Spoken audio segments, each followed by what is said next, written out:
കോട്ടയത്തെ ഷൈനിയുടെയും മക്കളുടെയും മരണത്തില് ഞാൻ മുമ്പ് പറഞ്ഞ കാര്യങ്ങൾ, അതായത് മരിച്ചതിന്റെ പിറ്റേ ദിവസം തന്നെ ഞാനൊരു വീഡിയോ ഇട്ടിരുന്നു.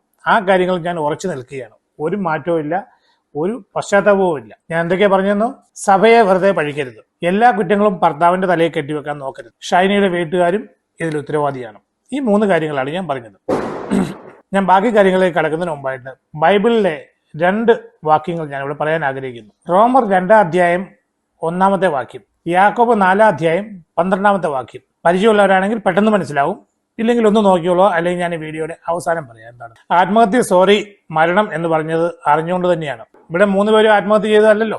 ഷൈനി മാത്രമല്ലേ ആത്മഹത്യ ചെയ്തിട്ടുള്ളൂ, മറ്റു 2 പേരെയും ഷൈനി പിടിച്ചോണ്ട് പോയി കൊന്നതല്ലേ. അപ്പൊ അതെങ്ങനെ 3 പേരുടെ ആത്മഹത്യ ആവുന്നത്? ഇവിടെ ഒരു പ്രധാന പ്രശ്നം ഞാൻ വിശകലനം ചെയ്യുകയാണ്. നമ്മുടെ കേരളത്തിലെ ഈ മിഡിൽ ക്ലാസ് ഫാമിലികളിൽ ഉണ്ടാകുന്ന പ്രശ്നങ്ങൾ, അഭിപ്രായ വ്യത്യാസങ്ങൾ. ഇവിടെ ഞാൻ 2 കാറ്റഗറി ആയിട്ട് ഇവരെ തിരിക്കുകയാണ്, അപ്പർ മിഡിൽ ക്ലാസ്സും ലോവർ മിഡിൽ ക്ലാസ്സും. ഈ അപ്പർ മിഡിൽ ക്ലാസ് എന്ന് പറയുമ്പോഴത്തേക്കും കൂടുതലും ബിസിനസ് ഫാമിലികളായിരിക്കും, അതല്ലെങ്കിൽ ഈ ദുബായ് റിട്ടേൺ, അമേരിക്ക റിട്ടേൺ ഒക്കെ ആയിട്ടുള്ളവർ, അവർ കേരളത്തിൽ വന്ന് സെറ്റിൽ ആയിട്ട് താമസിക്കുന്നവരൊക്കെ ആയിരിക്കും.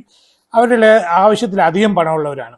അല്ലെങ്കിൽ ബിസിനസ് നടത്തുന്നവരാകുമ്പോഴത്തേക്കും അവർക്ക് എല്ലാ ദിവസവും ഈ അപ്പർ മിഡിൽ ക്ലാസ്സുകാർക്ക് കാശിനെ കുറിച്ച് മാത്രമേ സംസാരമുള്ളൂ. അവരെപ്പോഴും ചിന്തിക്കുന്നതും സംസാരിക്കുന്നതും കാശ് എങ്ങനെ ഡബിൾ ആക്കാം, ട്രിപ്പിൾ ആക്കാം, അല്ലെ ടേൺ ഓവർ എങ്ങനെ ഡബിളും ട്രിപ്പിളും ഒക്കെ ആക്കിയെടുക്കാം അടുത്ത വർഷം. ഇതിനെക്കുറിച്ചുള്ള ചിന്തകളായിരിക്കും അവർക്ക് എപ്പോഴും. അവർ ഭാര്യയും ഭർത്താവും അതിനെക്കുറിച്ച് മാത്രമേ ഏത് സമയം സംസാരിക്കത്തുള്ളൂ. ഇവരുടെ കുട്ടികൾ അപ്പുറത്തിരുന്നാലും ഇപ്പുറത്തിരുന്നാലും കേൾക്കുന്നത് ഈ അപ്പനും അമ്മയും എപ്പോഴും കാശിന്റെ കാര്യം സംസാരിക്കുന്നതാണ്. ഇതുകൂടാതെ പ്രതിയോഗികളെ എങ്ങനെ ഒതുക്കാം, എങ്ങനെ നമുക്ക് ഒരു ടാക്സ് ഒഴിവാക്കാം, പണം സേവ് ചെയ്യാം, വീണ്ടും അത് റീഇൻവെസ്റ്റ് ചെയ്യാം, ഇങ്ങനെയുള്ള പണത്തെക്കുറിച്ച് തിരിച്ചും മറിച്ചും തിരിച്ചും പറയുന്ന കാര്യങ്ങളാണ് ഈ കുട്ടികൾ കേട്ട് വളരുന്നത്. ഈ സംസാരത്തിനിടയ്ക്ക് ഇവർ മറ്റുള്ളവരെ കുറ്റം പറയുകയും ചെയ്യും. തങ്ങൾ ചെയ്യുന്നതല്ല ശരിയെന്ന് ഇവർ അന്യോന്യം പറഞ്ഞ് സമാധാനിക്കുകയും ചെയ്യും. വെറും അച്ഛനും അമ്മയും മാത്രമല്ല, ഭാര്യയും ഭർത്താവും മാത്രമല്ല, ചിലപ്പോൾ അവരുടെ അച്ഛനും അമ്മയൊക്കെ ഇതിനകത്ത് പങ്കാളികളായിരിക്കും, ഈ ബിസിനസ്സിനകത്തൊക്കെ. അപ്പോൾ ഈ കുട്ടികൾ ഒരു ടീനേജിലോട്ടൊക്കെ ആയി വരുമ്പോഴത്തേക്കും ഇവരിത് കേട്ടാണ് വളരുന്നത്. കാര്യം ഏത് സമയം കാശിന്റെ കാര്യങ്ങൾ മാത്രം. ഇതിനിടയ്ക്ക് ഈ അപ്പനും അമ്മയ്ക്കും ഒന്നും ഈ കുട്ടികൾക്ക് സ്നേഹം എന്താണെന്ന് പറഞ്ഞു കൊടുക്കാനോ സൗഹൃദം എന്തിനുണ്ടാക്കണമെന്ന് പറഞ്ഞു കൊടുക്കാനൊന്നും സമയമില്ല. പിന്നെ കുട്ടികൾ തന്നെ സ്വയം എന്തെങ്കിലുമൊക്കെ പഠിക്കുന്നു. അവരെവിടെ നോക്കി പഠിക്കുന്നു? അവർ ഇക്കാലത്ത് TV സീരിയല്, അതല്ലെങ്കിൽ ഇൻസ്റ്റാഗ്രാം, ഇത് നോക്കിയാണ് കാര്യങ്ങളൊക്കെ പഠിക്കുന്നത്. അവർ തന്നെ അവരുടെ ഗുരുക്കളാകുകയാണ്. അവർക്ക് കൊടുത്തിരിക്കുന്ന ടാർഗറ്റ് എന്താണ്? പുസ്തകം പഠിച്ചോളുക, ഫസ്റ്റ് ക്ലാസ്സും പഠിച്ചോളുക, അത് കഴിഞ്ഞിട്ട് അത് പിന്നെ പറയാം. ഈ വിവേചന ബുദ്ധി ഇങ്ങനെയുള്ള കാര്യങ്ങളൊന്നും ഇക്കാലത്ത് ഈ അപ്പർ മിഡിൽ ക്ലാസ് ഫാമിലിയിലുള്ളവരുടെ മക്കൾക്ക് ഇല്ല. അവർക്കാരും ഇത് പറഞ്ഞു കൊടുക്കാനോട്ട് ഇല്ലതാനും. ഇനി ലോവർ മിഡിൽ ക്ലാസ്, ചെറിയ ബിസിനസ് നടത്തുന്നവർ, ഇപ്പൊ ഒരു മിൽക്ക് ബാർ നടത്തുന്നു, ചെറിയ ഒരു ഹോട്ടൽ നടത്തുന്നു, അല്ലെങ്കിൽ ഒരു ഷട്ടറിനകത്തുള്ള ബിസിനസ് ഒക്കെ നടത്തുന്ന പല ഫാമിലികളും, അതല്ലെങ്കിലോ ഭാര്യയും ഭർത്താവും ജോലിക്കാരാണ്. അവരുടെ 2 പേരുടെ ശമ്പളം കൊണ്ട് ആ ഫാമിലി എങ്ങനെ സെറ്റപ്പ് ചെയ്യാം എന്നുള്ള കാര്യങ്ങളായിരിക്കും അവർക്ക് എപ്പോഴും സംസാരം. അവർ ഓരോ മാസം കിട്ടുന്ന കാശിനെ സേവ് ചെയ്ത് വെച്ച് ബാങ്കിലിട്ട് പല കാര്യങ്ങളിലും എങ്ങനെ ഇൻവെസ്റ്റ് ചെയ്യാം എന്നൊക്കെ ആയിരിക്കും അവർ ചിന്തിക്കുന്നത്. ഇവർക്കും ഈ കുട്ടികളുടെ മേളിൽ ചെലവാക്കാനായിട്ട്, കുട്ടികളെ കുറിച്ച് ജനറൽ നോളജ് ഉണ്ടാക്കി കൊടുക്കാനായിട്ട്, വിവേകം ഉണ്ടാക്കി കൊടുക്കാനുള്ള സമയം തുലം കുറവാണ്. ഇവരുടെ ടാർഗറ്റ് എന്താണ്? എങ്ങനെയും അപ്പർ സർക്യൂട്ടിലെത്തുക, അപ്പർ മിഡിൽ ക്ലാസ് ലെവലിലേക്ക് എത്തുക. എങ്ങനെയെങ്കിലും അവർക്ക് അംബാനി അഡാനി ആവണമെന്നില്ല. ഈ അപ്പർ സർക്കിളിൽ എത്തിക്കഴിയുമ്പോഴത്തേക്കും സാമ്പത്തിക നിലവാരം കൂടി കഴിയുമ്പോൾ, വീട്ടിൽ 2 കാറൊക്കെ ആയി കഴിയുമ്പോൾ, ഇങ്ങനെ പല കാര്യങ്ങളും ഇവർ സ്വപ്നം കണ്ടുകൊണ്ടിരിക്കുകയാണ്. ഇതുകൊണ്ട് ഇവരെന്ത് ചെയ്യും? പിള്ളേർക്കൊരു 9ാം ക്ലാസ് 10ാം ക്ലാസ് ആകുമ്പോൾ തൊട്ടേ ഡോക്ടർ, എഞ്ചിനീയർ എന്നുള്ള കാര്യം അവരുടെ തന്നെല്ലാം കടിച്ചു കയറ്റും. പിന്നെ അത്ര ബുദ്ധിയിൽ അവർ പഠിക്കാൻ അത്ര മിടുക്കരല്ലെങ്കിൽ പിന്നെന്താണ്? BSc nursing. ഈ BSc നഴ്സിംഗോ അല്ലെങ്കിൽ നേഴ്സിംഗോ എന്തെങ്കിലും ചെയ്ത് ഇവരെ ഇന്ത്യയിൽ നിന്ന് പറപ്പിക്കുക, വിദേശത്ത് പോയിട്ട് ഷോർട്ട് കട്ട് വഴി കാശുണ്ടാക്കുക. അതായത് ഡോളർ അല്ലെ ദിർഹം ഒക്കെ കൺവേർട്ട് ചെയ്ത് ഇന്ത്യൻ റുപ്പിയിലേക്ക് ആയി വരുമ്പോഴത്തേക്കും കുറെ കൂടുതൽ കാശ് കിട്ടും.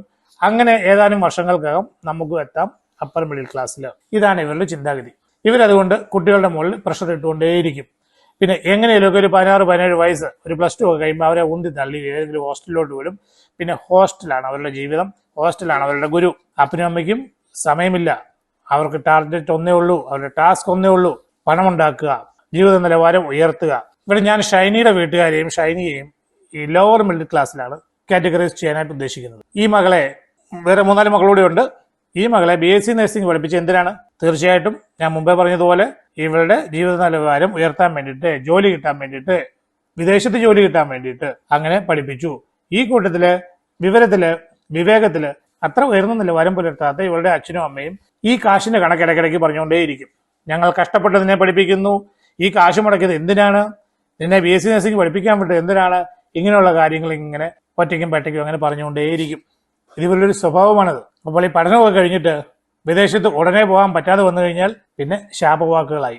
നിനക്ക് ഗുരുത്വമില്ലാത്തവളാണ്, ദൈവകൃപ ഇല്ലാത്തവളാണ്, നീ ശപിക്കപ്പെട്ടവളാണ്, നീ കുടുംബത്തിന് ഐശ്വര്യം ഇല്ലാത്തവളാണ്, ഇങ്ങനെയുള്ള വാക്കുകളൊക്കെ പറഞ്ഞ് ഇവരുടെ മനസ്സിനെ മടിപ്പിക്കും, ഈ അച്ഛനും അമ്മയും കൂടെ. കേരളത്തിലെ 60% കുടുംബങ്ങളിലും ഇതൊക്കെ തന്നെയാണ് നടക്കുന്നത്. എങ്ങനെയെങ്കിലും ജീവിത നിലവാരം ഉയർത്തി അപ്പർ മിഡിൽ ക്ലാസ്സിലേക്ക് പോവുക, അതിനു വേണ്ടിയിട്ട് എന്തും ചെയ്യുക. അതിനിടയ്ക്ക് കുട്ടികൾക്ക് സ്നേഹം പാർന്നു കൊടുക്കാൻ അച്ഛനും അമ്മയ്ക്കും സമയമില്ല.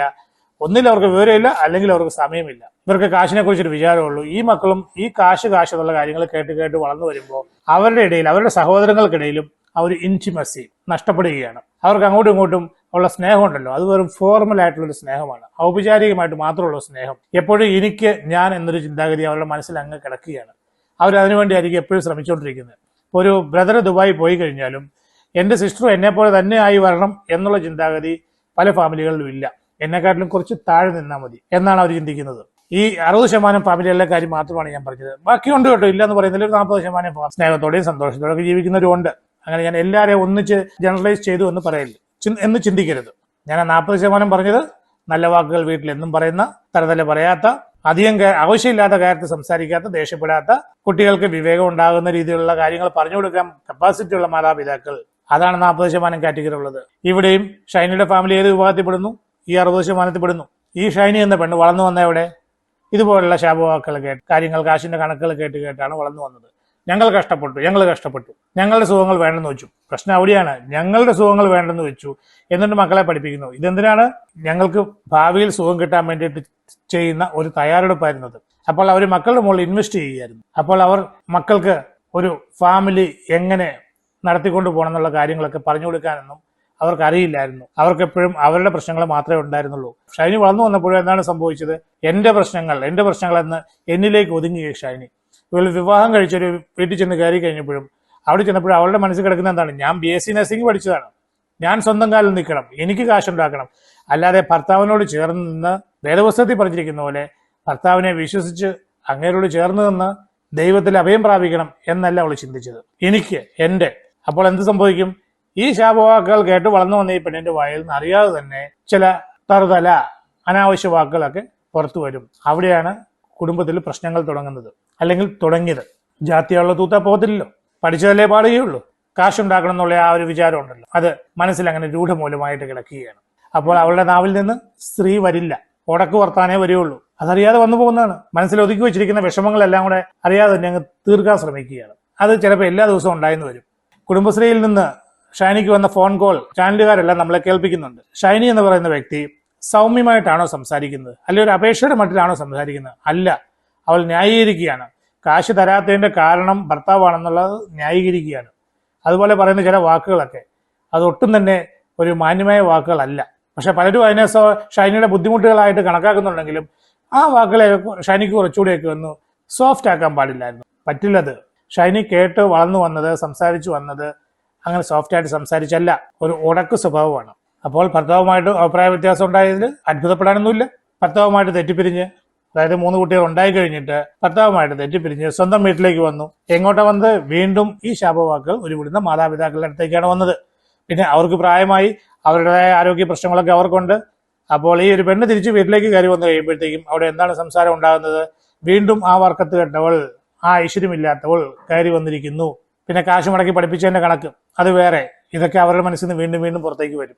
ഇവിടെ നഷ്ടപ്പെട്ടത് എന്താണ്? പോസിറ്റിവിറ്റി. തഴച്ചു വളർന്നതോ നെഗറ്റിവിറ്റി. ഇവിടെയാണ് വേദപുസ്തകത്തിന്റെ പ്രാധാന്യം. ഈ വേദപുസ്തകം ശരിയായ രീതിയിൽ അതിന്റെ അർത്ഥം ഗ്രഹിച്ചിരുന്നുവെങ്കിൽ, പള്ളിയിൽ ആ അച്ഛൻ പറഞ്ഞു കൊടുക്കുന്ന കാര്യങ്ങൾ നല്ല രീതിയിൽ മനസ്സിലാക്കിയിരുന്നെങ്കിൽ ഇവർക്ക് ഇവരുടെ പല പ്രശ്നങ്ങളും സ്വയം സോൾവ് ചെയ്യാൻ പറ്റുമായിരുന്നു. പക്ഷെ അവർ പള്ളിയിൽ കിടക്കുന്നത് പള്ളിയിൽ വെച്ച് തന്നെ മറന്നിട്ടാണ് വീട്ടിലേക്ക് പോരുന്നതും പിന്നെ ആ ദിവസം ആരംഭിക്കുന്നതും അല്ലെ ആ ദിവസം അവസാനിപ്പിക്കുന്നതും. ആ ഞായറാഴ്ച 1 മണിക്കൂറോ 2 മണിക്കൂറോ പള്ളിയിൽ പോയി നിൽക്കുന്ന സമയത്ത് മാത്രമേ അവരുടെ മനസ്സിൽ ഈശ്വരനുള്ളൂ, അവരുടെ മനസ്സിൽ ആ ദൈവമുള്ളൂ, കർത്താവുള്ളൂ. അല്ലാത്ത സമയങ്ങളിലൊന്നുമില്ല. അവർക്ക് കാശുണ്ടാക്കണം എന്നുള്ള ഒറ്റ വിചാരമേ ഉള്ളൂ. ഈ നെഗറ്റിവിറ്റികളിൽ വളർന്നു വന്ന അമ്മയായ ഒരു പെണ്ണ്, അവൾക്ക് അവളുടെ മക്കൾക്ക് പറഞ്ഞു കൊടുക്കാനായിട്ട് വീണ്ടും കുറെ നെഗറ്റിവിറ്റികൾ മാത്രമേ ഉള്ളൂ. She's A pessimist. അവൾ ആഗ്രഹിക്കുന്ന പോലെ ആരും പെരുമാറുന്നില്ല, അവൾക്ക് വേണ്ടത് ആരും കൊടുക്കുന്നില്ല, എല്ലാവരും കുറ്റക്കാർ, അവൾ മാത്രം ശരി. ഇവിടെ ഞാൻ ആദ്യം പറഞ്ഞ ബൈബിളിലെ ആ വാക്യങ്ങളെ കുറിച്ച് ഞാനൊന്ന് വിശദീകരിക്കാം. റോമർ 2 അധ്യായത്തിൽ എന്താണ് പറഞ്ഞിരിക്കുന്നത്? മറ്റുള്ളവരുടെ മുകളിൽ ന്യായം വിധിക്കുന്നവളെ നീ എങ്ങും നിക്ഷേപം ചെയ്യില്ല. നീ തന്നെ ന്യായം വിധിക്കുന്നുണ്ട്, നീ തന്നെയാണ് കുറ്റക്കാരൻ. യാക്കോബ് 4 അധ്യായം 12 വാക്യം, നീ ന്യായാധിപനെങ്കിൽ നീ നിയമം അനുസരിക്കുന്നില്ല, നീ നിയമം വിധിക്കുന്നവനാകുന്നു. ദൈവത്തിന് മാത്രമേ ന്യായാധിപനാകാൻ പറ്റുകയുള്ളൂ. നീ ന്യായാധിപനാവരുത്. ഇവിടെ ഷൈനി എന്താണ് ചെയ്തത്? മറ്റുള്ളവരെല്ലാം കുറ്റക്കാരെന്ന് അവളങ്ങ് തീരുമാനിച്ചു, ഞാൻ മാത്രം ശരിയെന്ന് തീരുമാനിച്ചു. എന്നിട്ട് അവൾ ഒരു അഗ്രഷനില് അവൾക്ക് ഇഷ്ടമുള്ള പോലെ അങ്ങ് ചെയ്തു. എന്റെയാണ് ഈ കുട്ടികൾ, ആ പൊസസീവ് നേച്ചർ, വേറെ ആരുടെ അല്ല. ഈ കുട്ടികൾ എൻ്റെ ഭർത്താവിൻ്റെയും കൂടി ആണ് എന്ന് അവൾ ചിന്തിക്കുന്നില്ല, അല്ലെങ്കിൽ അവൾ അങ്ങനെ ചിന്തിക്കാൻ ആഗ്രഹിച്ചിട്ടില്ല, അല്ലെങ്കിൽ ഈ മാലാഖമാരെ എനിക്ക് ദൈവം തന്നതാണ് എന്ന് അവൾ ചിന്തിച്ചില്ല. എന്റെയാണ്, എൻ്റെ ഞാൻ, ആ ഒരു ഭാവത്തോടു കൂടിയാണ് അവൾ ആ കുട്ടികളെയും വലിച്ചുകൊണ്ട് ആ റെയിൽവേ ട്രാക്കിലേക്ക് നടന്നത്. ഇവിടെ ആത്മഹത്യാ പ്രേരണ എന്ന് പറയുന്നത് നമ്മൾ നിയമത്തിന്റെ വഴിയിലൂടെ പോയി കഴിഞ്ഞാൽ ആരും പ്രേരിപ്പിച്ചിട്ടില്ല, അല്ലെ ആൾക്കെതിരെ ഇവിടെ തെളിവൊന്നും ഉണ്ടാവില്ല. ഇത് തുടങ്ങിയിട്ട് വർഷങ്ങളായി. അല്ലെങ്കിൽ ആ ഷൈനി എന്ന് പറയുന്ന സ്ത്രീ കുട്ടി ഉണ്ടായപ്പോൾ തൊട്ട് ഈ പ്രശ്നങ്ങൾ തുടങ്ങിയതാണ്. ഞാനിതാ ഇവിടെ പറയുന്നു, ആ ഷൈനിയുടെ ഭർത്താവിനെയോ അല്ലെങ്കിൽ അവരുടെ ഭർത്താവിന്റെ ചേട്ടനായ ആ പാതിരിയായിട്ടിരിക്കുന്ന ആളെയോ അല്ലെങ്കിൽ ഷൈനിയുടെ വീട്ടുകാരെയോ ആരെയും ഇവിടുത്തെ ഇന്ത്യയിലെ ഇപ്പോഴത്തെ നിയമങ്ങൾ വെച്ചൊന്നും ശിക്ഷിക്കാൻ പറ്റില്ല. അതിന്റെ കാരണം ഞാൻ ഇത്രയും നേരം വിശദീകരിച്ചു വന്നൊരു കാര്യം, ഷൈനി എന്ത് പഠിച്ചോ അതാണ് അവൾ പാടിയത്, അല്ലെ അതാണ് അവൾ ചെയ്തത്. നെഗറ്റിവിറ്റി ആയിരുന്നു അവളുടെ മനസ്സിൽ മുഴുവൻ കയറ്റി വിട്ടത്, അത് അവൾ ചെയ്തു. അപ്പോൾ ആ കുഞ്ഞുങ്ങളെ വിളിച്ചുകൊണ്ട് പോയി അങ്ങനെ ഒരു ക്രൂരകൃത്യം ചെയ്യുമ്പോൾ അവൾ എപ്പോഴും വിചാരിച്ചിരുന്നു അവൾ തന്നെ ശരിയെന്ന്.